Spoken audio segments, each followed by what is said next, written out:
जो व्यक्ति बोल या सुन नहीं सकते, उनसे हम सुसमाचार कैसे बांटें या वो सुसमाचार कैसे पा सकते हैं? मैं रिक्वेस्ट करूंगा भाई जॉय से कि वो अपने जवाब से आगे चलें।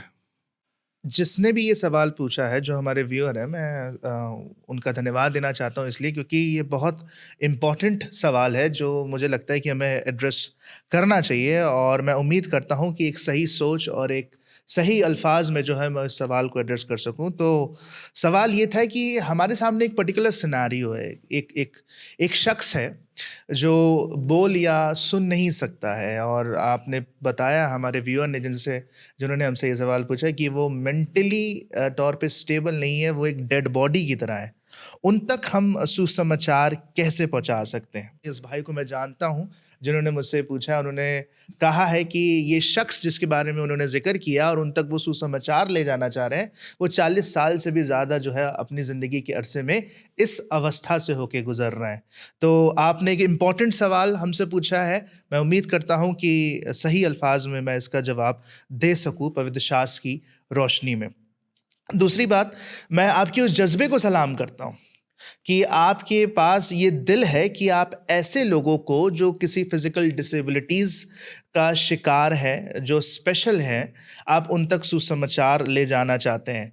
खुदावन आपको बरकत दे मेरे भाई कि आपने के पास ये हार्ट है कि आप उन तक सुसमाचार ले जाना चाहते हैं। मैं कुछ भी बोलने से पहले या जवाब की तरफ आगे बढ़ने से पहले आपको इतना बताना चाहता हूँ कि मेरा अपना कोई अनुभव नहीं है ऐसे लोगों से जो फिजिकल डिसेबिलिटीज़ का शिकार है उन तक सुसमाचार पहुँचाने का।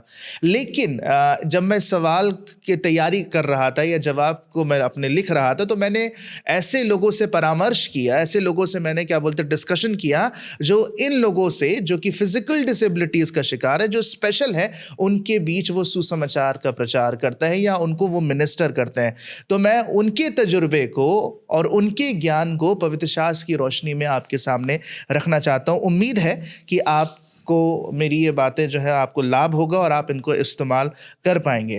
तो सबसे पहले तो मैं आपके सामने कुछ प्रिंसिपल्स को रखना चाहता हूँ। याद रखिए, मैं सिर्फ अभी यहाँ पर इस पर्टिकुलर सिनेरियो की ही बात नहीं कर रहा हूँ जहाँ पर आपकी मुलाकात जो है वो एक ऐसे शख्स है जो बोल और सुन नहीं सकता, डेड बॉडी की तरह है। मैं जनरली आपके सामने कुछ सिद्धांत या कुछ प्रिंसिपल्स रखना चाहता हूँ जो आपकी मदद करेगा उन लोगों से डील करने में जो अलग अलग या भांति भांति प्रकार की डिसेबिलिटीज़ का शिकार है। फॉर एग्जांपल, कोई हो सकता है डिमेंशिया का शिकार हो सकता है कोई ऑटिज्म का शिकार हो सकता है कोई डाउन सिंड्रोम का शिकार हो। तो ऐसे लोगों से हम कैसे डील करें, उसके लिए हम कैसे तैयारी करें, मैं उसके हवाले से 2 सिद्धांत या प्रिंसिपल्स जनरली आपके सामने रखना चाहता हूं। सबसे पहले ध्यान से सुनिएगा, कोई भी बीमारी या डिसेबिलिटी हमारे परमेश्वर की सामर्थ्य से बड़ी नहीं है। मैं एक बार फिर से आपको यहाँ पे याद दिलाना चाहता हूँ और इस बात को दोहराना चाहता हूँ कि कोई भी बीमारी या डिसेबिलिटी हमारे परमेश्वर की सामर्थ्य से बड़ी नहीं है। अगर मैं पुराने नियम से आपको हवाला दूँ या जिक्र करूँ तो एक नाम है जो हमारे सामने आता है। इब्राहिम, इज़ाक और याकूब के बाद और यूसुफ के बाद जो नाम पवित्र शास्त्र में हमारे सामने आता है वो मेरे अजीज़ों मूसा का नाम है।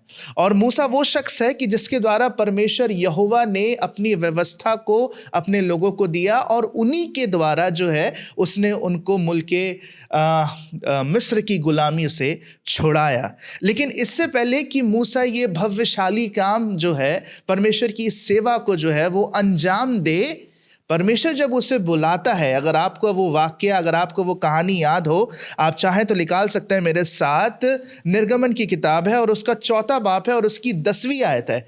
इससे पहले कि परमेश्वर उसे इस सेवकाई को करने के लिए बुलाए, वो एक रीज़न देता है या कह लीजिए एक एक्सक्यूज़ देता है। अगर आप निर्गमन की किताब उसके 4वें बाब और उसकी 10वीं आयत को पढ़े तो वहाँ पे लिखा हुआ है, मूसा ने यहोवा से कहा, हे मेरे प्रभु, मैं बोलने में निपुण नहीं, ना तो पहले था और ना जब से तूने अपने दास से बातें करने लगा है। और वो कहता है, मैं तो मुंह और जीभ का भद्दा हूं, मैं मुंह और जीभ का भद्दा हूं। ये मूसा के अल्फाज है मेरे अजीजों, जिसके द्वारा परमेश्वर ने अपने लोगों को रिहाई दी।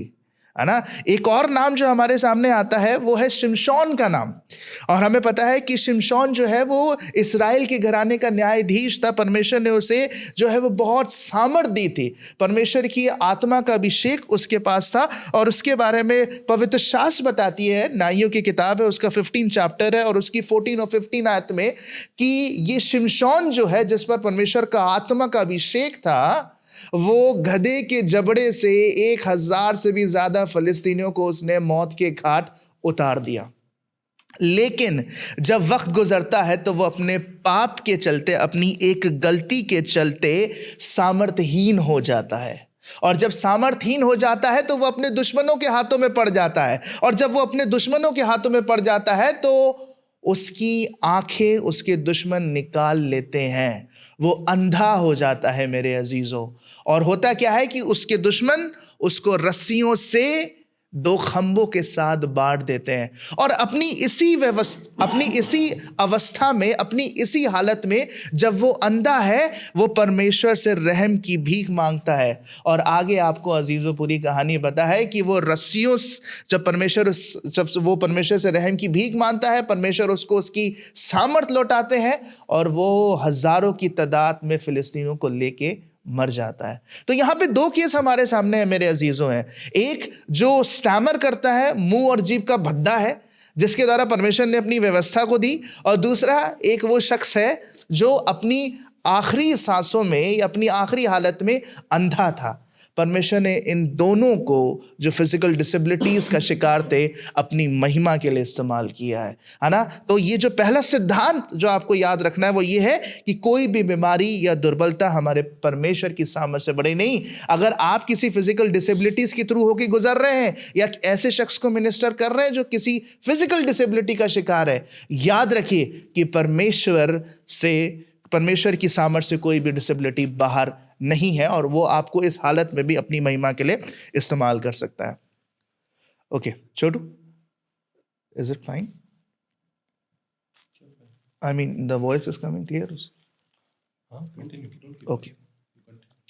ओके, जो दूसरा प्रिंसिपल जो हमें याद रखने की ज़रूरत है वो ये है कि परमेश्वर हमारी दुर्बलताओं या कमज़ोरियों में भी हमें उद्धार देने पर जो है वो कादिर है। परमेश्वर हमारी दुर्बलता और कमज़ोरियों में भी हमें उद्धार देने पर कादिर है। देखिए, प्रभु यीशु मसीह ने कहा है यूहन्ना की इंजील के 10वें बाब की 29वीं आयत में, वो कहता है कि मेरा पिता जिसने उन्हें मुझे दिया है सबसे बड़ा है और कोई उन्हें पिता के हाथ से छीन नहीं सकता।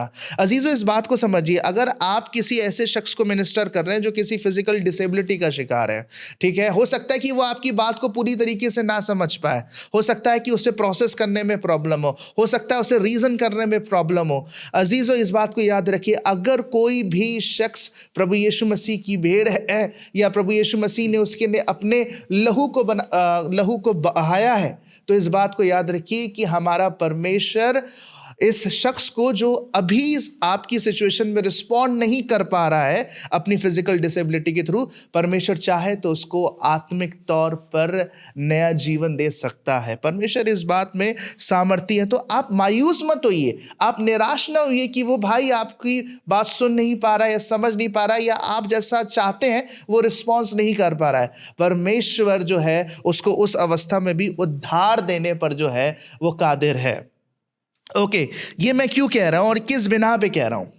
अजीज़ों, एक हवाला मैं आपके सामने रखना चाहूँगा, आप चाहे तो मेरे साथ निकाल सकते हैं।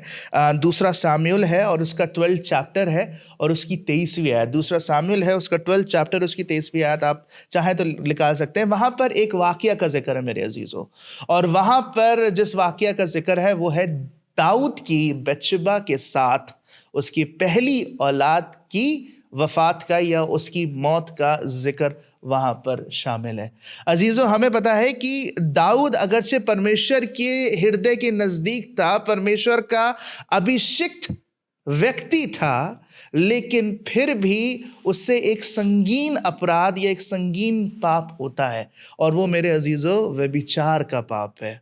और जब व्यभिचार वो करता है बत्शेबा के साथ तो उसका बेटा इस दुनिया में आता है।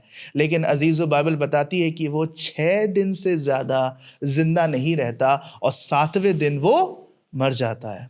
इससे पहले कि मैं इस वाक्य की व्याख्या करूं, जिस भाई ने मुझसे ये सवाल पूछा था, उन्होंने मुझे बताया था कि इस शख्स की अवस्था जो है वो 40 साल से, जो बोल नहीं सकता, सुन नहीं सकता, मेंटली तौर पे स्टेबल नहीं है और जो डेड बॉडी की तरह है, 40 साल से स्वाभाविक तौर पर बचपन से उसका यही हाल है। तो हम इस बात से इस नतीजे को निकाल सकते हैं कि वो अभी इस कैपेसिटी में नहीं है कि वो सही और गलत में इम्तियाज कर सके या फर्क कर सके। ठीक है, मैं ये बात क्यों कह रहा हूं? मैं ये बात इसलिए अजीजों कह रहा हूं क्योंकि परमेश्वर हमारा इतना निर्दयी नहीं है कि वो ऐसे लोगों को जो सही और गलत में जो है वो फर्क नहीं कर सकते, जो स्पेशल है, जिनकी हालत बहुत ही बुरी है, उनका वो अन्याय करे या उनको वो है नरक भेजे। अजीज़ों, देखिए, बाइबल बताती है कि हर किसी ने पाप किया और परमेश्वर की महिमा से रहित हो गए। हम सब पापी हैं और हम सब जो है वो नरक जाने के योग्य हैं। लेकिन अजीजों, परमेश्वर चाहे तो अपने चुने हुए को, अपने इलेक्ट को जो है वो आत्मिक तौर पर इस संसार से जाने से पहले नया बना सकता है और उद्धार उनका कर सकता है। जब दाऊद को यह खबर मिलती कि उसका बेटा जो है वो इस दुनिया में नहीं रहा, जिसके लिए वो 6 दिन से रो कर बिलक के प्रार्थना कर रहा था, रोजे के साथ प्रार्थना कर रहा था कि शायद परमेश्वर उस पर रहम करे, देखिए उसका क्या रिस्पॉन्स है। 2 सामुएल उसका 12 चैप्टर और उसकी 23 आयत जी। But now he is dead, why should I fast? Can I bring him back again? I shall go to him, but he will not return to me. वो कहता है कि अब जब वो मर गया तो मेरा रोजा रखने से क्या फायदा? क्या मैं उसे वापस ला सकता हूं? नहीं, लेकिन मुझे पता है कि मैं उसके पास जाऊंगा और उससे मिलूंगा। तो मेरे अजीज, मेरे दोस्त जो ऐसे शख्स को मिनिस्टर कर रहे हैं जो फिजिकल डिसेबिलिटीज का शिकार है, सच और गलत में इम्तियाज नहीं कर सकते, परमेश्वर की व्यवस्था को चाहकर भी नहीं मान सकते या उसका विरोध कर सकते, अगर वो परमेश्वर का चुना हुआ है अजीजों, तो वो उस दुर्बलता में भी प्रभु यीशु मसीह के लहू के द्वारा उसे नया बना सकता है और उसे आत्मिक जीवन दे सकता है, क्योंकि परमेश्वर ने दाऊद के बेटे को जन्नत में या स्वर्ग में कबूल किया और दाऊद के पास यह आश्वासन था कि वो उसे जरूर एक दिन मिलेगा। लेकिन ये सब परमेश्वर का रहम है मेरे अजीजों। हाँ, ये सिर्फ परमेश्वर का रहम है। हम जस्ट बिकॉज एक नवजात शिशु मर जाता है अपने माँ बाप की गलती की वजह से, इसका मतलब ये नहीं कि परमेश्वर पे ये लाजमी है कि वो उसे कबूल करे। नहीं, परमेश्वर अब रहम करने में और उद्धार देने में स्वतंत्र है। तो आप अपनी कैपेबिलिटी पर आप भरोसा मत रखिए, या आप सामने वाले की उस कंडीशन पर जिसमें वो है कि वो रिस्पॉन्ड नहीं कर रहा है, मायूस मत होइए। परमेश्वर उसको उस अवस्था में भी उद्धार देने पर कादिर है।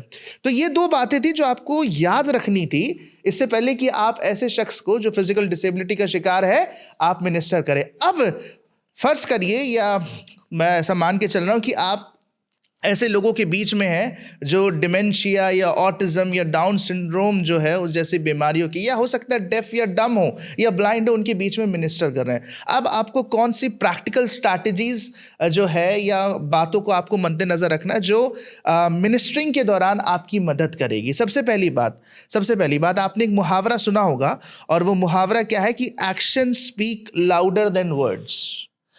इसका मतलब यह है कि हमारे जो कार्य है वो हमारे अल्फाज से ज्यादा प्रभावशाली हैं। सबसे पहला काम जो आपको करना है जब भी आप किसी स्पेशल पर्सन को मिनिस्टर कर रहे हैं, आप रिश्ता बनाइए उसके साथ। कैसा रिश्ता बनाइए? दोस्ती का रिश्ता बनाइए उनके साथ, ठीक है? और सिर्फ लफ्जों के द्वारा ही ये मत बोलिए कि प्रभु यीशु मसीह आपसे प्यार करता है। आप खुद प्रभु यीशु मसीह का प्यार उसके साथ बांटिए। कैसे आप बांट सकते हैं? जब आप उसकी ज़रूरतों की आपूर्ति कर रहे हैं, या हो सकता है कि आप उसे फाइनेंशियली तौर पर, उसके परिवार को या उसे सपोर्ट कर रहे हैं, आप अपने कर्मों के द्वारा प्रभु यीशु मसीह के नाम का प्रचार करिए, क्योंकि हो सकता है परमेश्वर आपके इन कर्मों का ही इस्तेमाल करे आपके लफ्ज़ों से ज़्यादा, और हो सकता है कि वो भाई या वो बहन जो किसी भी फिजिकल डिसेबिलिटी से गुजर रहा है उसको पर परमेश्वर रहम खाए, वो तौबा करे और हमेशा की ज़िंदगी का वारिस बने, और उनके साथ वक्त गुजारिए। जो लोग फिजिकल डिसेबिलिटीज का शिकार है, स्पेशल है, उनको लगता है कि वो दूसरों से अलग है, सेक्लूडेड फील करते हैं वो लोग, अलूफ फील करते हैं वो लोग, उनके साथ वक्त बिताइए मेरे अजीजों। दूसरा, सब्र रखिए उनके साथ, है ना, बी पेशेंट विद देम। क्योंकि मेडिकल स्टडीज़ ने ये बात को साबित किया, जो लोग डिमेंशिया या ऑटिज्म का शिकार है वो बहुत जल्दी फ्रस्ट्रेट हो जाते हैं, क्योंकि वो बातों को समझने में प्रॉब्लम आती है, उन्हें प्रोसेस करने में प्रॉब्लम आती है। हो सकता है कि वो आपकी बात को ना समझ पाए। आप उनके साथ सब्र दिखाइए, जिस तरह प्रभु यीशु मसीह ने आपके साथ सब्र दिखाया है।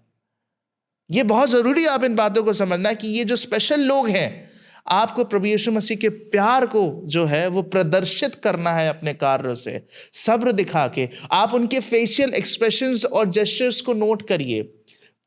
आपको ये सारी बातों को जो है वो सामने अपने रखना है। अगर कोई ब्लाइंड है, अगर मान के चलिए कि कोई अंधा है लेकिन बहरा नहीं है, तो आप कैसे सुसमाचार सुना सकते हैं? अगर बहरा नहीं है तो आप खुद ही जो है वो प्रभु यीशु मसीह का जो वचन है, सुसमाचार है, आप मुँह ज़बानी जो है वो उन्हें आप मुँह ज़बानी जो है आप उन्हें वो प्रचार कर सकते हैं। या एक मिनिस्ट्री है जिसे हम कहते हैं world cassette outreach of India, ठीक है, आप इस मिनिस्ट्री का क्या बोलते हैं इस्तेमाल कर सकते हैं, और आप ऑडियो बाइबल्स के थ्रू जो है वो लोगों तक सुसमाचार को जो है वो पहुंचा सकते हैं।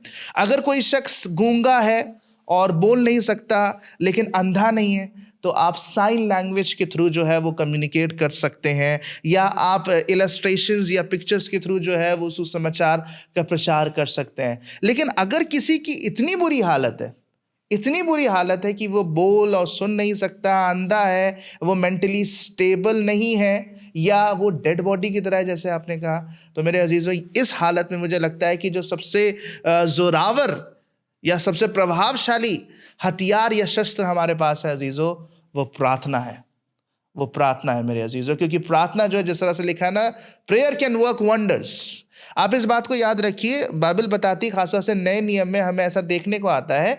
कभी कभी क्या होता है कि ऐसी हालत के एक स्वाभाविक कारण भी होता है, एक आपका क्या बोलते अलौकिक कारण भी होता है। अगर आप मरकुस रचित सुसमाचार चैप्टर नंबर 9 वर्स 20 से लेकर 25 को अगर आप पढ़ें, तो वहां पर हमें एक ऐसे शख्स का जिक्र मिलता है जो आपके क्या बोलते गूंगा भी था, बोल नहीं सकता था, और उसमें एक बदरू थी, और चूंकि उसमें वो बदरू थी, इसलिए ना वो शख्स बोल सकता था, ना वो कुछ शख्स को समझ सकता था। और प्रभु यीशु मसीह के पास जब उसे लाया गया, तो प्रभु यीशु मसीह ने उस पर रहम किया और उसके अंदर से वो बदरू को जो है, वो दुष्ट आत्मा को जो है वो निकाला है। तो ज़रूरी नहीं है कि इन डिसेबिलिटीज़ का कारण हमेशा नेचुरल हो सकता है कोई कुछ सुपर नेचुरल रीज़न हो, ठीक है। तो आप प्रार्थना करिए, है ना। आपने बोला कि मुझे इस लड़के को सुसमाचार सुनाना है, तो जब सुसमाचार सुनाना, तो मैं अज्यूम करके चल रहा हूँ कि उसका परिवार शायद विश्वास में नहीं है और वो भी विश्वास में नहीं है।